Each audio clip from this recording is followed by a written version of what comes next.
자, 이제 많은 분들이 궁금해하는 게 바로 위자료와 재산분할이죠. 자, 먼저 위자료와 재산분할의 차이점을 알고 계신가요? 글쎄요, 잘 모르겠는데요. 비슷한 것 같기도 하고. 뭐 다 비슷한 거 아닌가요? 이제 많은 분들이 보통 이제 위자료 생각하시는데 뭐 넓은 의미에서 위자료와 재산분할 포함해서 이렇게 생각들 하시는데 엄밀히 말하면 구분이 됩니다. 위자료는 뭐냐면 정신적인 손해배상 청구권이에요. 상대방이 어떤 혼인 파탄에 책임이 있을 경우에 그 책임 있는 사람한테 묻는 청구권, 그게 위자료고요. 재산분할은 그야말로 부부가 같이 공동으로 형성, 유지, 관리한 재산에 대해서 나누는 걸 재산분할이라고 합니다. 아, 그렇군요. 그렇다면 위자료는 언제 받고 얼마 정도가 나오게 되는 거죠? 아까 이혼 사유에 대해서 말씀을 드렸는데 그 이혼 사유, 뭐 예를 들어 상대방이 폭행을 한다든지 폭언을 한다든지 이런 어떤 잘못이 있을 경우에는 그 사람한테 위자료를 청구할 수가 있습니다. 아니면 뭐 제3자한테 청구할 수도 있어요. 뭐 시부모님이 나를 학대했다 그러면 시부모한테도 청구할 수가 있고, 근데 포괄적으로 보통은 상대방 배우자에게 이제 묻고 있고요. 그 금액은 그렇게 많이 인정은 안 돼요. 우리 실무에서는 약 1,000만 원에서 많을 경우에는 3,000만 원, 정말 드물게는 5,000만 원 정도 위자료로 인정을 하고 있습니다. 제 생각으로는 더 중요한 거는 위자료보다 재산분할 같아요. 그렇죠. 네. 재산분할의 대상, 뭐 범위, 뭐 부동산이나 이런 것도 되겠죠. 혹시나 로또 복권도 여기 해당이 되나요?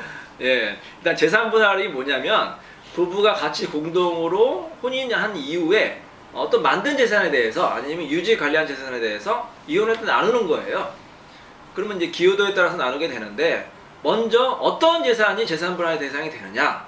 아까 말씀드린 대로 그 질문한 그 로또 복권 같은 경우에는 재산분할 대상이 될까요, 안 될까요? 안 될 것 같습니다. 네, 그게 되는 경우도 있고 안 되는 경우가 있습니다. 일단 원칙적으로는 안 된다고 보시면 돼요. 이런 사건이 있었어요. 이제 남편하고 아내가 서로 부부싸움을 했는데 남편이 너무 화가 나가지고 집을 나간 거예요. 집을 나가서 로또 복권을 샀는데 당첨이 됐습니다. 50억을 당첨됐다. 그러고 나서 바로 이혼을 한다.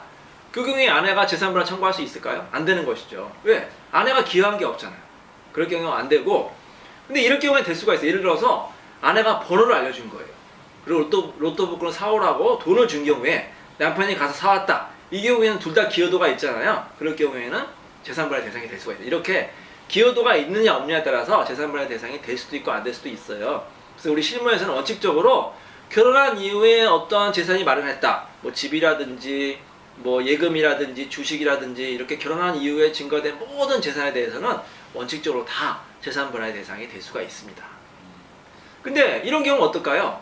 예를 들어서 결혼한 이후에 생긴 게 아니라 남편이 결혼 전에 해온 재산이었다. 아니면 아내가 예를 들어서 뭐 친정 부모님한테 물려받은 재산이다. 이런 경우 재산분할 대상이 될까요? 글쎄 어느 정도는 인정을 받을 수 있을 것 같기도 하네요. 맞나요? 이거는 이제 특유재산이라고 하는데 원칙적으로는 상대방 배우자에게 기여도가 없습니다. 그래서 재산분할 대상이 안 돼요. 예를 들어서 결혼한 지 1년밖에 안 됐다. 근데 이 집은 남편이 해온 거다. 아내가 기여한 게 없잖아요. 아니면 결혼했는데 어떤 친정에서 집을 사줬다. 근데 바로 집을 사주자마자 남편과 이혼하게 됐다. 그럴 경우에는 배우자가 기여도 한 게 없죠. 그럴 경우에는 이럴 경우에 재산분할 대상이 안 됩니다. 근데 이럴 수가 있어요. 예를 들어서 시부모님이 남편한테 건물을 물려주셨다. 그러니까 며느리가 너무 고마워가지고 그 건물 관리 잘한 거예요. 청소도 하고 세입자 관리도 잘해가지고 10년 정도 시간이 지났다. 근데 10년에 이혼하려고 한다. 이 경우에도 안 되느냐? 될 수가 있는 거죠. 왜? 상대방 배우자에게 재산 유지 관리의 기여도가 있기 때문에 재산분할 대상이 될 수가 있습니다. 가령 소득이 없는 가정주부들도 물론 여기 해당이 되는 거죠? 재산분할에 대해서요? 물론이죠.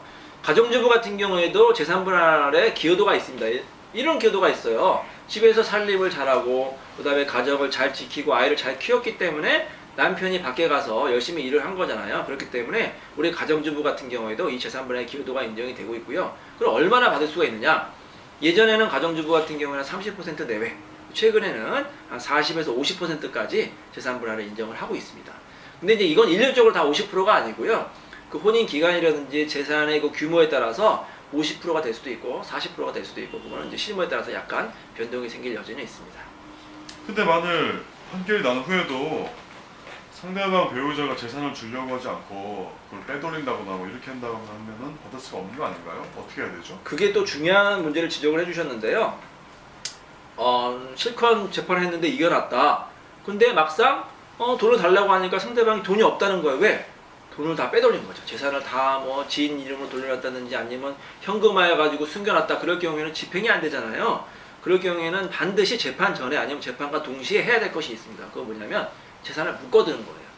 그게 바로 가압류나 그렇죠. 가압류나 가처분 같은 경우인데 가압류 같은 경우에는 금전 채권으로 그 재산에 대해서 집행을 미리 이제 하는 거고요. 가처분 같은 경우에는 그 집 같은 거를 처분, 뭐 임대라든지 대출이라든지 아니면 매매를 못하게 묶어두는 것이 가압류 가처분이라고 하는데 그래서 반드시 이혼 재판할 경우에는 상대방의 재산을 빼돌릴 염려가 있다고 할 경우에는 미리 가압류나 가처분을 해두는 것이 안전합니다.